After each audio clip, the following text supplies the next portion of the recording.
Michael Takanaka, and I'm going to be talking about the first law of thermodynamics. Just to start off, I'm going to do a quick, simple example. Doesn't have to do anything with thermodynamics for now, just to explain how it works.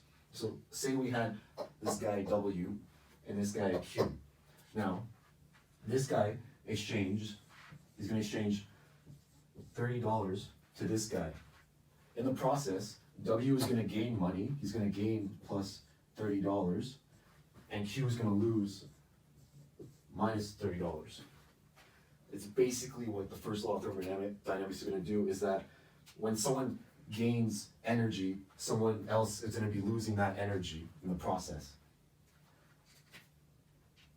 So the first law of thermodynamics states that energy is never created or destroyed. It can only be transferred or transformed into different forms. What this means is that the internal energy equals the heat minus the work done on or by the system. When heat is positive, it means that heat is entering the system. So we'll just say enter system. And when it's negative, it means that it's leaving the system. Along with this, when work is positive, that means that work is done by the system. And when work is negative, it means that it's work on the system. We have 420 joules of work. Well, there are 420 joules of work done on the system. The internal energy decreases by 69 joules. What is the heat of the system? So first we have to look at work. Now we see that work is done on the system, so these 420 joules will be negative.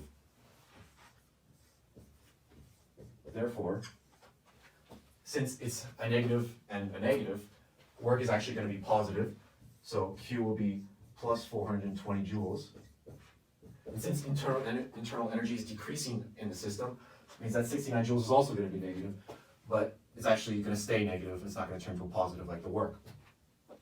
So what the heat is going to be in the end is going to be, we're just going to bring this over, and it's going to be minus 489 joules, which will be the heat. Now because the heat is negative, it means that heat is going to be exiting the system. Therefore, 489 joules of heat will be exiting the system. Question number 2. 75 kilojoule of heat is supplied to a closed system at constant volume. Then the system rejects 80 kilojoule of heat isobatically, while 10 kilojoule of work is done on it. The cycle is completed adiabatically, and total energy of the system is 80 kilojoule. Find the work during the process.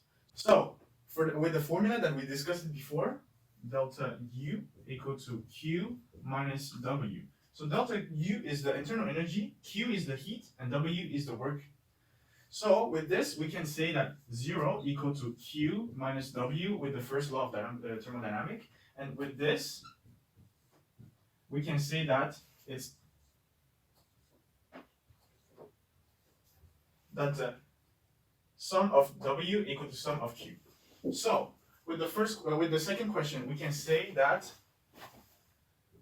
the first reaction, it's plus 75 kilojoule of Q. That's Q1. And then the work done is 0. So work 1 is 0. The second reaction is the isobaric reaction. So we reject 80 kilojoule equal to Q2 because it's the second reaction. And the 10 kilojoule of work is done on it. So 10 kilojoule negative 10 kilojoule equal to W2.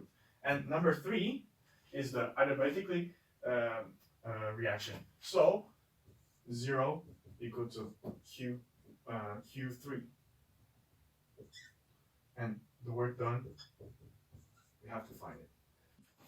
So with this, that we discussed it, so the sum of Q is equal to sum of work. So for the first Q, we have 75 minus 80 plus 0 equal to the work. So it's 0. The second one is 10 minus 10 and plus W3. So, what is W3? It's really easy. W3 is 5. So, the work done is 5 kilojoule. And that's how you do this question with the first law of the thermodynamics.